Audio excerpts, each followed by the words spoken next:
Hungry, written by Rated Ponystar. On a cold mountain. I'd always heard death was cold, but I never imagined it'd be so literal. Dragons were not meant to be in freezing weather. We lived in hot, warm, and rocky places where you could feel your skin ready to melt. This entire mountain trip was a mistake from the start, but I was too curious to see the land of the yaks.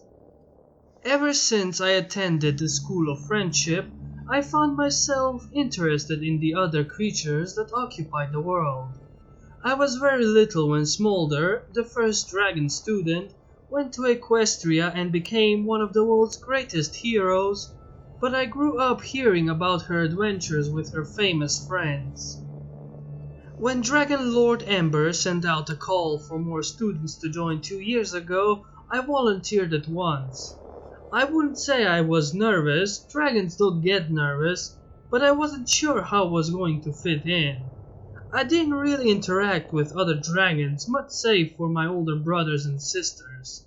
Yet, I found myself making my first friend on my first day when I went to check out my room. A single dark grey earth pony with green hair on his head and 2 stars circling around each other for a cutie mark was there with a smile upon meeting me. His name was Erstar, and he became my first friend. I found it weird at first. He was always so excited about everything, wanting to try all things new and strange, and I just followed because... well, I still don't know. I guess he just has a personality that makes you want to follow. Others soon joined our group. Ella the Hippogriff, Maxie the Kirin, and Osha the Yak. But Erstar was always the one I found myself closest to. That was also being figurative, as the 2 of us were hugging each other for warmth in the cave we found. You think Osha made it back to town? Erstar asked me, shuddering. I hope so, I muttered, shivering as the wind made my scales freeze up. However, it was nothing compared to the giant roaring pain in my stomach. I winced as I felt like my insides were screaming in pain for nourishment while my brain was shouting at me for getting myself into this situation. It had been 4 days since we got lost on this damn mountain. Ella thought it would be fun to try snowboarding on the big mountain, but Professor Ocellus had said the area was closed in fear of Yeti migrating season. We should have listened to her. Earthstar and Osha were against us going up in the mountains anyway, but we voted 3-2. Sometimes democracy sucks, especially when the minority turns out to be right in the end. 5 hours into the sledding and we found ourselves running for our lives. Giant white furred monsters with 3 eyes, horns, sharp teeth, and spears of ice came after us in rage and hunger. We had split up to try and distract them, but the Yetis had simply done the same thing. It was only after breathing the biggest blast of fire that I could muster did we manage to get away, but not before one of them managed to hit me with an ice spear. I looked at my damaged wing and winced. We had made a makeshift cast using some roots, branches, snow, and leaves thanks to Professor Fluttershy's lessons in wildlife survival, but I still needed proper care. Let me check your wing again, Erstar said, getting up and making for my back. I inched closer to the fire I was keeping alive to give him better light. I felt him slowly remove the makeshift bandages made of roots, sap, and leaves, and winds. It kinda looks better. Kinda? I asked, concerned. Well, do you feel like you're dying? Earthstar asked. Of hunger, maybe, I muttered, holding my stomach. What I wouldn't give for a gemstone. I'm sure help will come soon. Just keep eating snow. It helps. Earthstar said, taking some himself and biting into it. Die here and freeze to death," I whispered, closing my eyes. I could just imagine how hard my family would take it if they learned of my demise. My mother was always an emotional dragon and loved us more than life itself. My older brothers and sister did tease me a lot as the youngest, but they were always there to protect me and look out for me. All I can hope is that my body is preserved well enough by the cold so that they can say goodbye to me properly. I feel a warm hoof on my shoulder as Earthstar smiles warmly at me. Hey, we're going to get out of here, together. Osha will find help, we'll go home, and probably get detention for life after all this. I bet we'll wish the Yetis killed us. I chuckled as Earthstar slowly hugged me. I closed my eyes and took in his scent. Light, earthy, fresh, and divine. His warm soft body was toned like most earth ponies and muscled just right in the right places to the point where you could tender it like chicken. I felt my body heat up as he continued to warm me up, my nostrils flaring as they took in the scent. My stomach roared as my claws nearly flexed in impulse, water dripping from my mouth as... Wait, was I drooling? Oh no. 3 more days passed and it was getting worse. The hunger. I could barely speak, let alone move, as I continued to hunch over with my tail wrapped around me. My claws were glued to my stomach as I did my best to keep my eyes down and closed. I didn't want to look at him. I didn't want to see Earthstar. No matter how much my stomach was screaming or what my instincts were telling me, I had to fight it. I had to fight the hunger. He kept asking me for the past 3 days if I was alright, and all I could do was tell him to leave me alone. I'm so far away from the fire now, kept warm only by the embers I let out every so often. My stomach is rebelling against me. It's like a beast that is trying to be freed from its cage and I'm barely able to keep it inside. It gets worse the closer Earthstar gets to me and I hiss at him to stay back. What is wrong? He always asks and I tell him nothing. I cannot tell him that my eyes stare at that tender flank of his and think about how much meat is on it. I do not say how badly my teeth want to sink into his throat and suck down his warm gullet. I dare not speak of how my claws wish to rip into his ribcage and pick apart his juicy organs. So much meat in him, sloshing around with blood and water, fresh and raw but easily fixed with the right flame. I could make it quick. A slit throat with my claws and it would be over. I could take the prize that my hunger demands of me to take. My mouth waters again as I do my best to not think of it, but I have long since stopped denying it. I want to eat my best friend. 7 days. No food, no jams. No help has come since this nightmare began, and I can only sit while starving to death. Earthstar is lucky to be a pony. All he needs to do is eat the grass outside and come back without the hunger. Yet I can only sit here and keep myself from striking him in desperation. I have eaten meat before. When I was young, my mother went out hunting and provided a fresh kill for supper. I have tasted the flesh of the hunted and drank its blood like water at a faucet. It is something that I have not done, nor am I allowed to do, since I became a student at the school. It's practically forbidden to eat meat in Equestria. I have never thought about it since, mostly because I couldn't begin to imagine it. Eating Earthstar, much less all my other friends?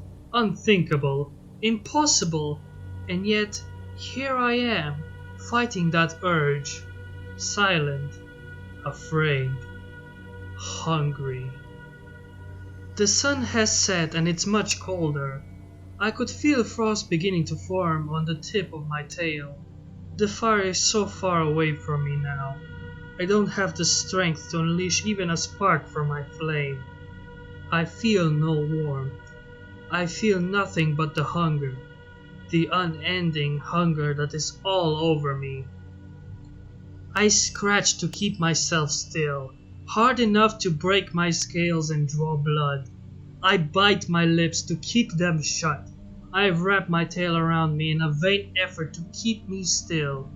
It's all in vain, as I know that I'll be unable to hold out much longer. I need to leave the cave, get away from Earthstar, but I dare not move. If I move, I fear my body will react and take over. The hunger is strong and gets stronger with every second that I do nothing but hold on with hope and prayer. It's like a monster that haunts you day and night. It claws at you from the inside, begging to be released. Your blood turns to ice despite your heartbeat increasing with each moment. You feel every nerve on fire as the hunger screams to be satisfied like a god demanding tribute. A god that is angry, violent, and will not be denied. I do not know what to do. Should I tell Earthstar I cannot control myself and he must leave for his sake? Is Asha dead by the weather or the Yetis? Is there no help coming, or do they assume all to be dead by now? It's been 7 days. 7 days of hunger. I am scared of myself, of my friend, of my very sanity at this point. Perhaps I can leave. Just take it slowly, inch by inch. Head for the exit, down the hill, and either let the elements take me or unleash my hunger on something else. All to keep Earthstar safe. I'll do it for him. For him. For my friend. I slowly let my tail go limp. It feels like a chunk of lead as I let it fall beside me. I slowly open my arms and flex my claws. Cracks of bone echo along with the shattering of frost. I take in a deep breath before proceeding on all fours. I can hear Earthstar breathing slowly at a steady pace. A light snore escapes his mouth in between breaths. I slowly move an inch, then another inch. I grow bold and take a foot, then another foot.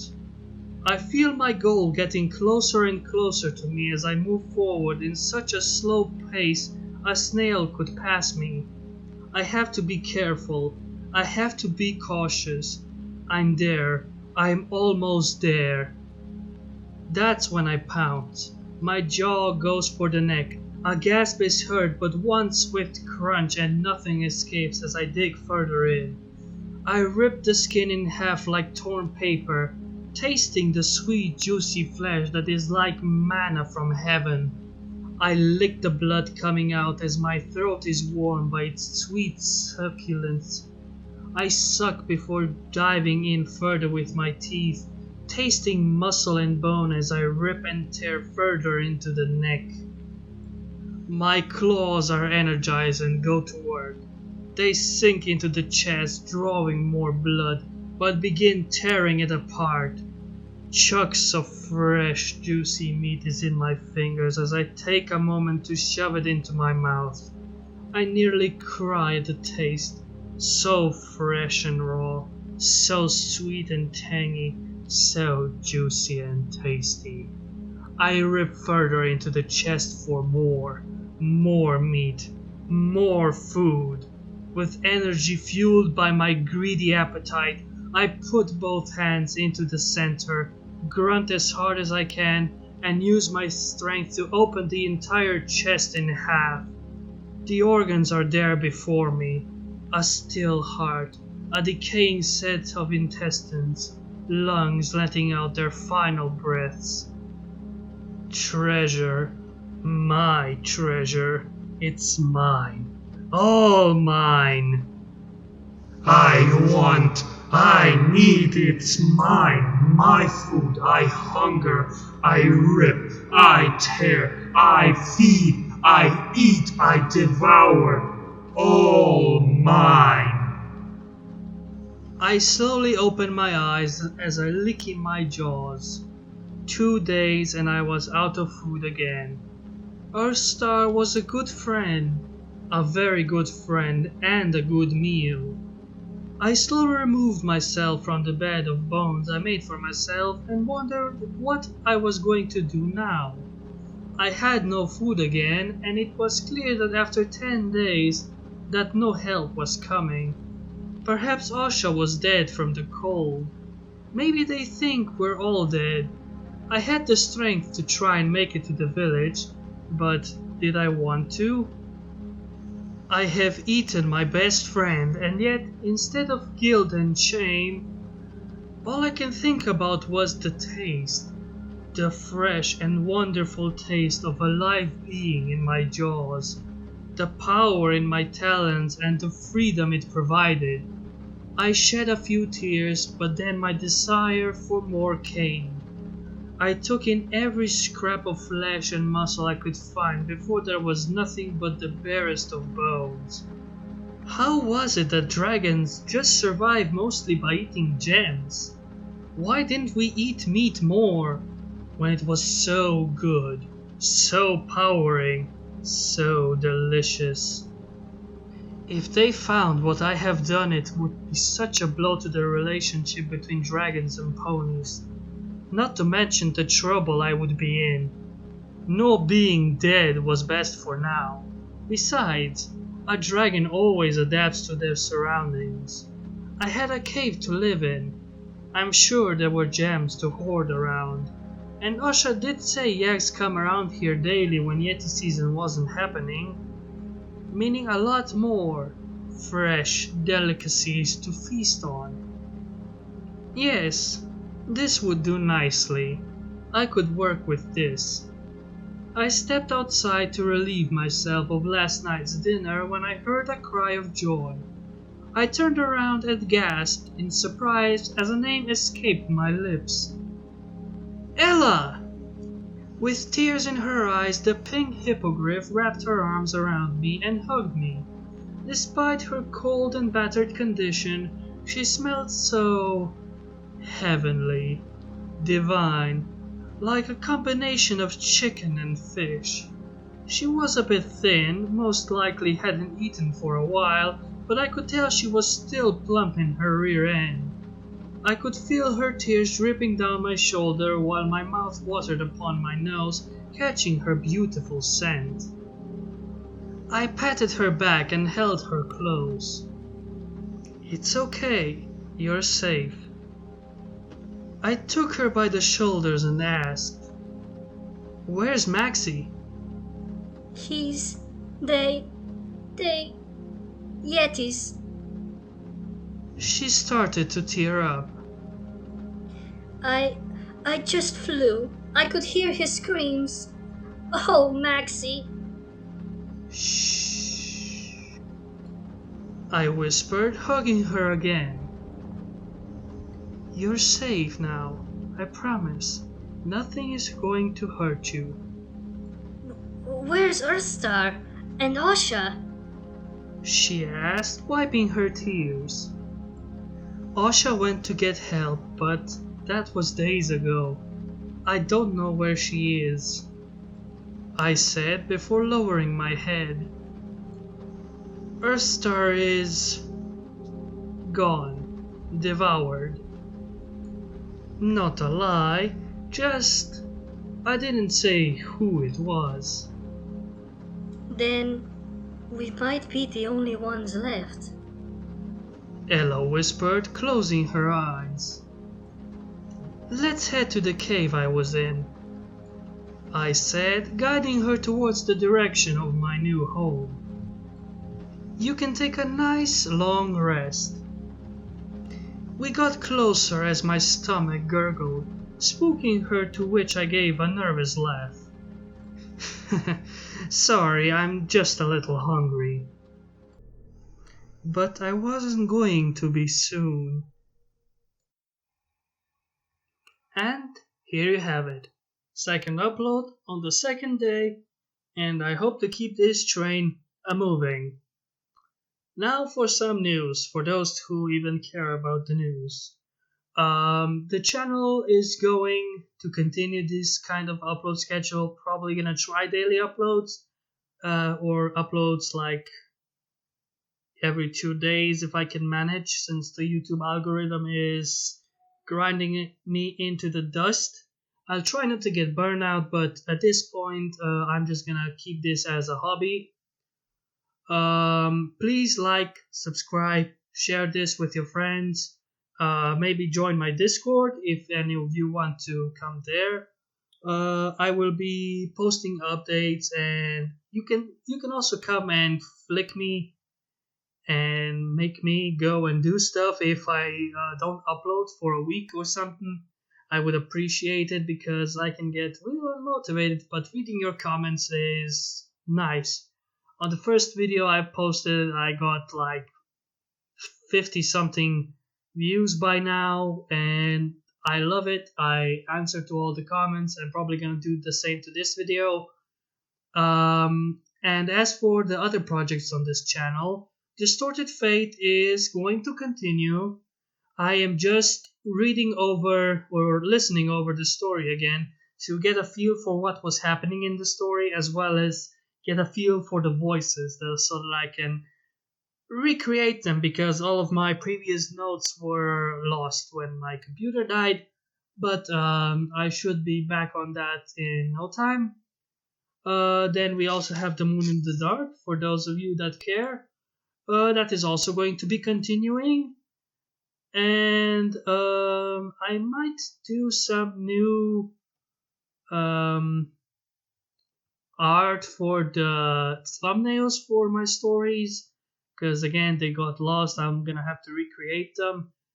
And yeah, besides that, I hope you guys had a fantastic day, that you enjoyed my little reading, and that you had fun listening to my ramblings now.